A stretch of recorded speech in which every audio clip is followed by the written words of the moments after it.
This presentation has been developed collaboratively by Mass Youth Soccer and the Massachusetts State Referee Committee to encourage effective cooperation and communication between coaches and referees. For too long, poor behavior has been normalized on both sidelines. The goal of this presentation is to set expectations of appropriate interactions between coaches and referees and ensure that the roles and responsibilities of both coaches and referees are clearly defined and understood relating to Mass Youth Soccer policies and misconduct incidents. Referees play a vital role in soccer. For coaches to achieve their goals of developing young athletes as players and people, it is vital we support referees in ensuring safe and fair play in matches. US Soccer recently published 5 key strategic pillars. The first 2 pillars, grow the game and foster the best playing environments, are directly related to the development and retention of both players and referees. We create safe, fun, dynamic, and inclusive environments designed to help individuals learn and grow. They will fall in love with soccer and maintain a lifelong connection to the game. In order to achieve this, youth soccer coaches and leaders in Massachusetts need to hold themselves accountable to knowing the laws of the game, including local modifications, setting high standards for team culture, and role modeling the behaviors they expect from the players and spectators for their teams. The sportsmanship statement and pre-game handshake was initially implemented in spring 2025. Based on membership feedback, the statement has been simplified and language changed to focus on creating a positive game day environment. After players are checked in and all pre-game requirements are completed, both teams and the referee crew will line up the halfway line of the coaches' sideline. Alongside officials, all players and coaches will walk across the field and line up facing spectators at a distance of around 15 feet. The sportsmanship statement will be read at all Mass Youth Soccer sanctioned games by a representative of the home team to all coaches, players, and spectators in attendance. All participants deserve the right to play in an environment free from negative and distracting behavior. Poor sportsmanship will not be tolerated. The game may be stopped and sanctions applied for violations of policy or codes of conduct. Please enjoy the game and do your part to create a positive soccer experience for all. Following the reading of the script, the home team will walk down the line of the away team and players will perform a pre-game handshake. Officials are not required for pre-game sportsmanship announcement, but should be involved in the walkout if present. Additionally, leagues may ask referees to track the reading of the statement for compliance, and sanctions may be applied by leagues to programs not participating.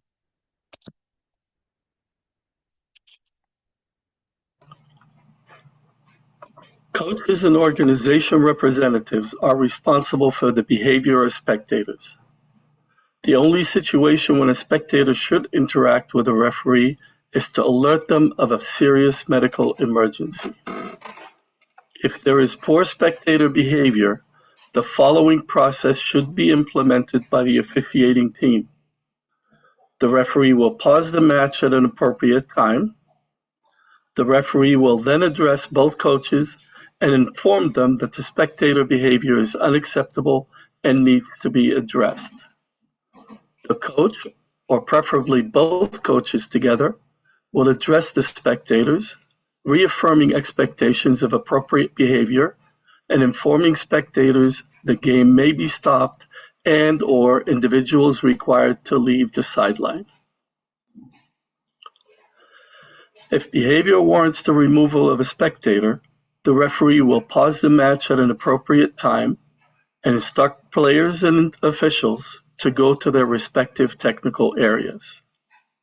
The referee will address both coaches and indicates the individual or individuals that need to be removed.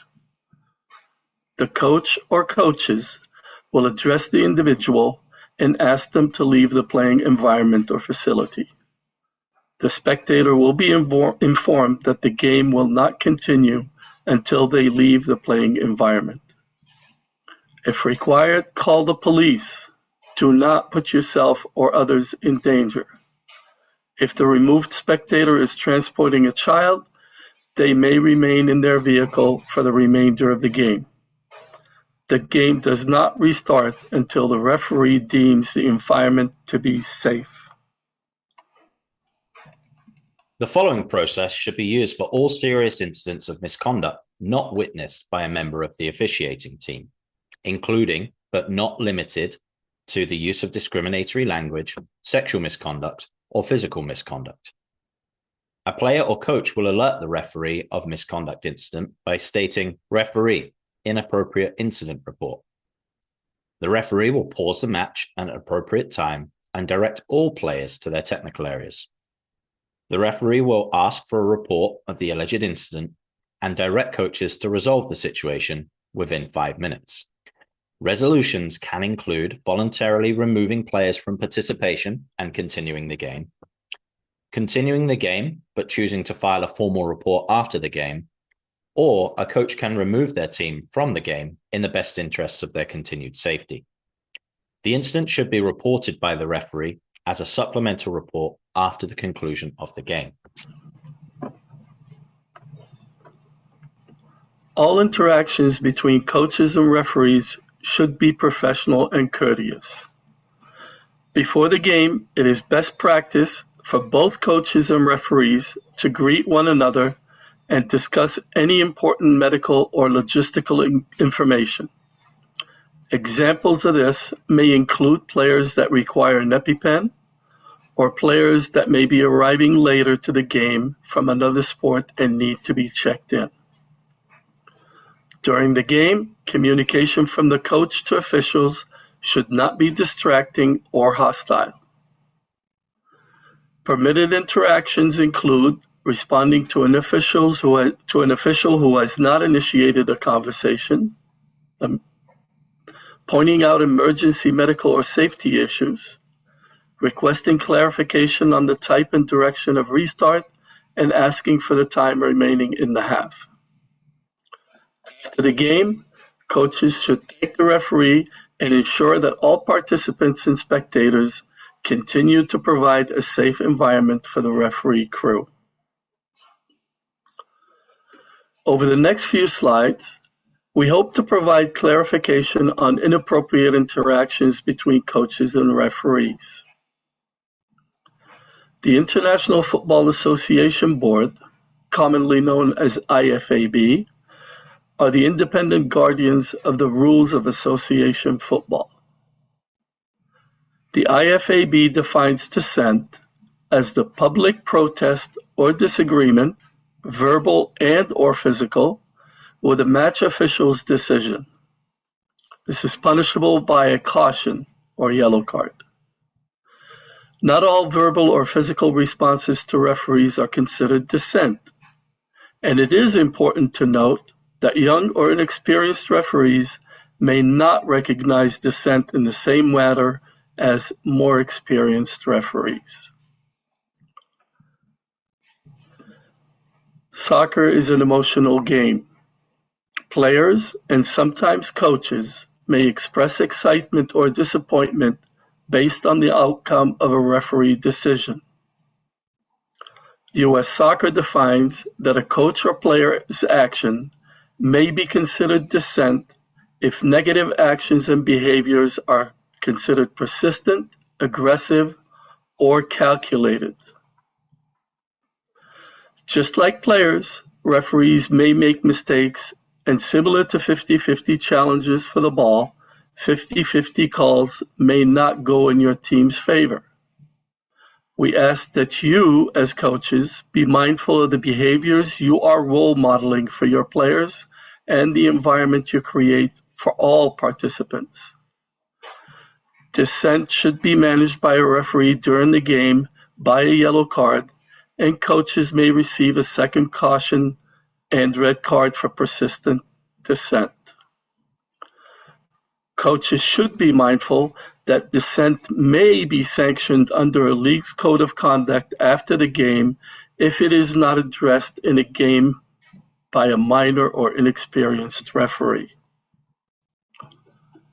U.S. Soccer updated Policy 531-9 in March 2025 to define gross misconduct, abuse, and assault towards referees. If a coach uses offensive, insulting, or abusive language or behavior that personally attacks a referee, it will be considered a violation of Policy 531-9. US soccer has provided examples of several behaviors that would be considered gross misconduct towards an official. The questioning of competence, mocking of appearance or abilities, accusations of bias, dismissive language, and aggressive tone may all be considered gross misconduct and subject to the sanctions outlined on the 531-9 policy disciplinary matrices. It is important to note that any infractions towards a minor referee will result in sanctions being tripled. Suspensions for 531-9 violations are upheld for all US soccer sanctioned play, with reciprocal support from other sanctioning bodies, including MLS and US Club Soccer, the Massachusetts State Referee Committee, and Mass Adult Soccer. If you are suspended from coaching youth soccer for gross misconduct, abuse, or assault towards a match official, you will also be suspended from refereeing or playing soccer for the corresponding time period.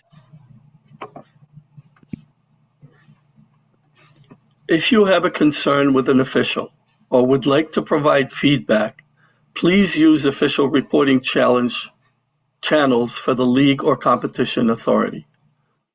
Do not confront the referee after the game or attempt to share feedback or advice.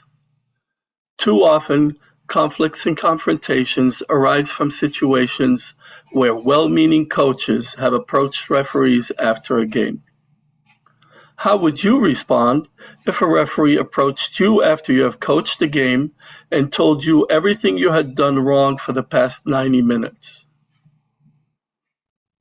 If an incident occurs that requires reporting, the referee will submit a supplemental report, including a detailed description of the incident. Inexperienced referees may be supported in this process by assigners and mentors. Prior to each soccer year, the IFAB reviews and institutes changes to the laws of the game. The majority of these changes are minor and focused on the professional environments. However, some have impacts across youth soccer. Based on the recertification cycle for referees, Mass Youth Soccer will be holding off on the implementation of updates to the laws of the game, including captains first and the implications for the 8-second rule for goalkeepers until the spring 2026 season. As we close out this presentation, we hope the following statistics will reinforce your support for referees on the soccer field this season. In 2023, Officials.com survey, 51% of male or female referee respondents felt unsafe or feared for their safety because of administrator, coach, player, or spectator behavior. In Massachusetts, 56% of certified referees are minors. Beginning in the fall of 2025, you will start to see referees who complete their referee certification or recertification process before turning 18 wearing a green referee patch. If you are a town or club administrator hosting a game officiated by referees under the age of 18, it is best practice to always have an impartial adult club official or field marshal present to support and oversee a safe environment for the minor referees. Thank you for your support. We know that positive and courteous communications between coaches and referees are not a one-way street, and we're proud to partner with the Massachusetts State Referee Committee on continuously improving training and support for referees and ensuring referees are also held accountable to high standards and codes of conduct. If we want more and better players and referees, then we need to keep as many participating as possible for as long as possible in the best environments possible. Please be a role model and create a safe, fun, and educational experience for all participants. The way you interact with referees makes a difference.